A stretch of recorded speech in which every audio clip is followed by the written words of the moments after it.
दीदार दे गाना उस वक्त आइटम सॉन्ग का ये मतलब था ही नहीं कि अभी कोई दिल में जश्न हुआ है, हाँ, अभी कोई ताज़ा जख्म मिला है, अभी खामोशी भी खामोश सी है, अभी कोई मुझको सोच रहा है। ये आइटम सॉन्ग है। अभी आपने जिक्र किया कि फिल्म में ये गाना था ही नहीं, जी, तो आपसे तो जिक्र हुआ होगा कि कैसे आ गया फिर ये गाना। एक आइटम सॉन्ग नाम की कोई चीज हाँ, है। उस जमाने में आइटम सॉन्ग बहुत चलता और था। इसकी हिंदी नहीं पता मुझे, इस आइटम सॉन्ग को हिंदी में चल रही है, लेकिन और वहाँ एक गुंजाइश नजर आई डायरेक्टर को। हाँ, कि यहाँ पे एक गुंजाइश है कि हम ये गाना और कर सकते हैं। ये गाना भी पूरी फिल्म बन गई, शूट हो गई, एडिट हो गई, पोस्ट हो गया, सब होने के बाद फिर ये हुआ कि यार एक गाना यहाँ पे होना चाहिए। एक टाइटल करना है। तो यार गाना जब रिलीज हुआ तो एकदम एंथम की तरह चलने लगा, तब तो जी, बड़ी जी, जी। क्या धड़कन क्या कर रही तो थी।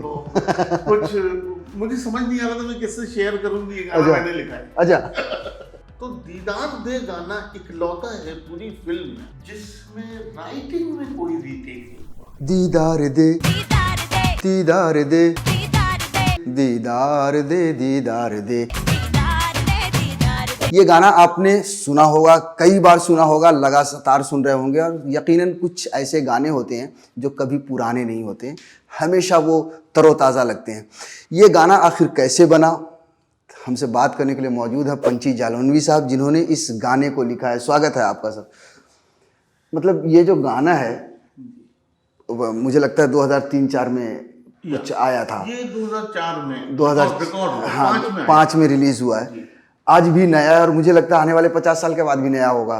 लगा था कि ऐसा हो जाएगा कुछ। हाँ, मतलब इत्तेफाक इस तरह के भी होते हैं कि अभी जब इस गाने का रीमेक हुआ फिल्म छलांग में, अच्छा, तो मुझे ही मतलब रीराइट करने का भी मौका मुझे मिला। ये बहुत बड़ी बात है। इस गाने के साथ काफ़ी यादें जुड़ी हुई हैं। जी, एक तो ये कि ये गाना ही नहीं था फिल्म में। अच्छा, 3 गाने हम लोगों ने किए थे और मेरी पहली पिक्चर। अच्छा, इस फिल्म से हमें अपनी जिंदगी को किस ओर ले जाना है वो तय होना था। हाँ, तो गाने और मुझे ट्यून पर गाना लिखने का हुनर यानी आता तो था, लेकिन इतनी बड़ी जिम्मेदारी अगर मेरे कंधे पर रख दी जाए पहली फिल्म में, तो विशाल शेखर जैसे विशाल म्यूजिक शेखर, डायरेक्टर, अनुभव सिन्हा डायरेक्टर। और इतनी बड़ी स्टार कास्ट, और मैं बात कर रहा हूँ तकरीबन 17-18 साल पुरानी। जी, तो उम्र भी कम, तजुर्बे भी कम, लेकिन लिखने का एक जोश। तो दीदार दे गाना इकलौता है पूरी फिल्म में कि इसकी धुन मुझे मिली अच्छा, लिखने के लिए, अच्छा, और इसको मैं घर पर लेके आया। उस जमाने में सोनी की रिकॉर्डर हुआ करता था। अच्छा, अच्छा, और उसमें कैसेट में कभी आगे निकल जा रहा है, कभी पीछे हाँ। निकल जा रहा है, धुन याद कर रहा है। तो वो क्या दौर था, मगर तो वो धुन पर लिखना लिखना लिखना। ये गाना इकलौता गाना है जिसमें राइटिंग में कोई रीटेक नहीं हुआ। अच्छा, ये गाना मैं लेके गया, एक वक्त तय हुआ हम सबका, विशाल शेखर, अनुभव जी, सब लोगों का एक वक्त तय हुआ, मैं गाना लेके गया। और जब मैं लेके गया तो विशाल ने हेडफोन पे उसको गुनगुनाया, धुन पे उसकी स्कैनिंग, उसकी लफ्ज़ों की स्कैनिंग और म्यूज़िक की स्कैनिंग मैच वो 3-4 बार किया, और एकदम पिन ड्रॉप साइलेंट अच्छा, हो गया। और मैं तो पहले से ही डरा हुआ था। हाँ, इतनी बड़ी फिल्म है और मेरी पहली फिल्म है और जिंदगी है, और अब पिन ड्रॉप साइलेंट। तो मैंने ही उस खामोशी को तोड़ा। अच्छा, मैंने कहा कि ऐसा है कि ये अभी फर्स्ट ड्राफ्ट है और मैं और लिखूंगा, आप लोग को मतलब जब थोड़ा तक- सा जब मुझे तक- मोहलत दें। हाँ, हाँ, तो हाँ, और लिखूंगा मैं। अच्छा, तो सब एक दूसरे को देखने लगे कि और लिखूंगा। अनुभव जी ने कहा कि ऐसा है कि आपको जो है ना, आप कहाँ रहते हैं? मैंने कहा मैं मीरा रोड में रहता हूँ।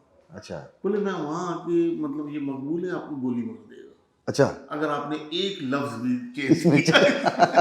खैर मजाक था। हाँ, और तो मुझे ऐसा लगा कि पहली बार में कोई गाना राइटिंग में कोई रीटेक नहीं हुआ, कोई चेंजेस, कोई एड ऑन करना या कुछ निकालना, एडिट करके निकालना, कुछ हुआ नहीं इस गाने में।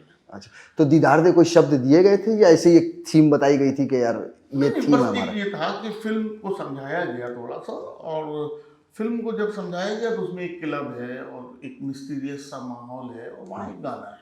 अच्छा, तो बड़ी आज़ादी होती है, बड़ा फ्रीडम होता है कि जितनी पाबंदियां कम हो हाँ बिल्कुल, उतने ज़्यादा लिख लेने का मौका मिलता है। तो जाहिर है इसमें मैंने पर्शियन भी अच्छा, इस गाने में पर्शियन लफ्जों का भी एक सब लोग जानते हैं इस बात को कि ये सुनिधि चौहान का गाना है, बट इसमें फर्स्ट अंतरे के बाद कृष्णा की आवाज आती है और उसमें वो पर्शियन गाता है। क्या वो लाइन? तौबा तेरी हमराजी, तौबा तेरी गम्माजी, हाँ, तौबा तेरी दिलसाजी, वगैरह वगैरह। हाँ, ये इस तरह के, तो ये जाहिर है कि हम लोगों का एक तजुर्बा था, लेकिन इसको भी अप्रिशिएट किया लोगों ने, बहुत कुछ। अभी आपने जिक्र किया कि फिल्म में ये गाना था ही नहीं, जी, तो आपसे तो जिक्र हुआ होगा कि कैसे आ गया फिर ये गाना? देखिए हमेशा से होता आया है कि एक आइटम सॉन्ग नाम की कोई चीज हाँ, है। उस जमाने में आइटम सॉन्ग बहुत चलता और था। इसकी हिंदी नहीं पता मुझे, इस आइटम सॉन्ग को हिंदी में चल रही, लेकिन ये था, और वहाँ एक गुंजाइश नजर आई डायरेक्टर को, हाँ, कि यहाँ पे एक गुंजाइश है कि हम एक गाना और कर सकते हैं। हाँ, आप देखिए कमाल की बात, इस फिल्म में 10 बहाने भी गाना नहीं था। अच्छा, ये गाना भी पूरी फिल्म बन गई, शूट हो गई, एडिट हो गई, पोस्ट हो गया, सब होने के बाद फिर ये हुआ कि यार एक गाना यहाँ पे होना चाहिए। एक टाइटल करते हैं, अच्छा। Title song. अब देखिएगा फिल्म में स्क्रॉल में शुरू में ही आता है कास्टिंग, वो चला जाता है गाना। तो रिकॉर्डिंग के वक्त मौजूद थे जब सुनिधि गा रही थी?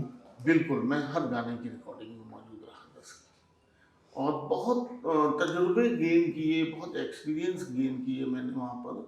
विशाल शेखर के काम करने का अंदाज, अनुभव सिन्हा साहब की जो पोइटिकल जो एक समझ है, एक सूझबूझ है, वो उनकी ज़बान, वो मैंने सबसे सीखा। वहाँ उठने बैठने का तरीके तक सीखे मैंने। अच्छा, लिखना तो एक अलग सब्जेक्ट तो यार गाना जब रिलीज हुआ तो एकदम एंथम की तरह चलने लगा, तब तो जी, बड़ा ही जी। क्या धड़कन क्या कर रही थी? कुछ मुझे समझ नहीं आ रहा था मैं किससे शेयर करूंगी, ये गाना अच्छा, मैंने लिखा है। अच्छा, तो क्योंकि एक लंबा सफर रहा संघर्ष का और उसका, तो उसमें एकदम मेरी थकान का उतर जाना। कहते हैं कि बुखार अगर आ रहा हो तो कोई ऐसी दवा ना दे देना कि पूरा बुखार 2 मिनट में उतर जाए। अच्छा, तो धीरे धीरे उतरना चाहिए, लेकिन मेरा पूरा सफर और उसकी थकान 1 सेकंड में उतर गई। ओके, कि गाने का प्रोमो आया हाँ, और उसने अपनी जगह, अच्छा, ये हमारे लिए बहुत बड़ी बात थी। और इस फिल्म से ही मैं अपने आप को मंसूब करके देखता हूँ, तो कहीं ना कहीं पंछी जालौन भी नजर आता हूँ, अच्छा, वरना मैं आज भी अपनी शिनाख्त ढूंढ रहा होता हूँ। बहुत खूब। गाना रिलीज होने के बाद हमने देखा, चाहे वो डिस्को पब हो या शादी हो या कोई सा भी फंक्शन हो, दोस्त भी हो अगर बैठे हो, मतलब डांस नंबर में हम जो कहते हैं ना, उस वो दौर था 90 का दशक वाकई में, कि वो आइटम सॉन्ग का दौर था। हर फिल्म में एक आइटम सॉन्ग होता ही था। रिलीज होने से पहले जब आपने लिखा था, जब रिकॉर्ड हो रहा था, तो ये महसूस हो रहा था कि यार ये इतना बड़ा हिट होगा? ये बहुत अच्छा सवाल है कि ऐसा कभी किसी गाने के लिए महसूस, देखिए जो गाने हम लोग बनाते हैं पूरी टीम वर्क है, और मैं तो सैल्यूट करता हूँ पूरी टीम को कि हर गाना हिट और एक माइलस्टोन हाँ, समझ के ही बनाया जाता है।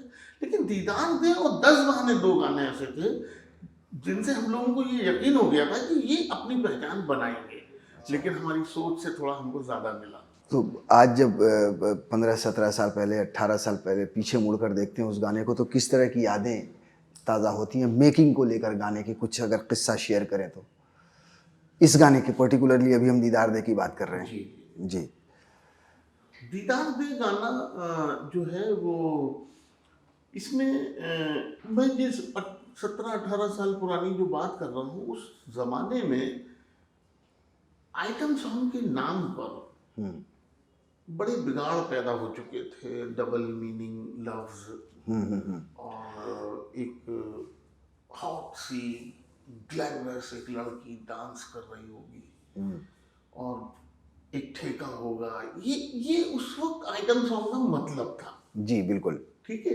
लेकिन जब मुझसे एक आइटम सॉन्ग डिस्कस हुआ, क्योंकि समझदार डायरेक्टर के साथ काम करने का ये एक फायदा होता है। हाँ हाँ हाँ। मैंने उनसे कहा कि इसका रिदम सेक्शन म्यूजिक विशाल साहब के हवाले है, वो तो ठीक है, मैं राइटिंग में कुछ ऐसा करना चाह रहा हूँ कि वो बगैर गाने के अगर पढ़ी जाए तो भी अच्छी लगे। अच्छा। तो आप देखिए, इस पर हामी भर दी बहुत हौसले का काम था, क्योंकि उस वक्त आइटम सॉन्ग का ये मतलब था ही नहीं कि अभी कोई दिल में जश्न हुआ है, अभी कोई ताज़ा जख्म मिला है, अभी खामोशी भी खामोश सी है, अभी कोई मुझको सोच रहा है। ये आइटम सॉन्ग है। तो मुझे ऐसा लगा कि मैं क्यों ना अपना गुबार ही निकालूं, मतलब अच्छा। मैं खुद को प्रेजेंट करना तो नहीं चाहता था, लेकिन गाना ही लिखना था। ये थोड़ा सा आइटम सॉन्ग के मतलब को बदलना चाह रहा था, और ये उन सब की मदद सपोर्ट से हुआ जो म्यूजिक डायरेक्टर थे हमारे विशाल शेखर जी, अनुभव सिन्हा साहब, ये लोगों ने काफ़ी हौसला दिया। तो मैं उस मतलब को बदलने में थोड़ा सा कामयाब हुआ कि आप एक आइटम सॉन्ग की लिरिक्स जब पढ़ते हैं तो ऐसा लगता है कोई नज़्म पढ़ रहे हैं। बिल्कुल, इसमें कोई शक नहीं कि अगर आप उसकी लाइनें पढ़ें तो लगता नहीं है कि वो कहीं से भी आइटम इसका सॉन्ग हो। मुझे अप्रूवल मिला, ये बहुत बड़ी बात है कि मैं इस कोशिश में कामयाब हो सका।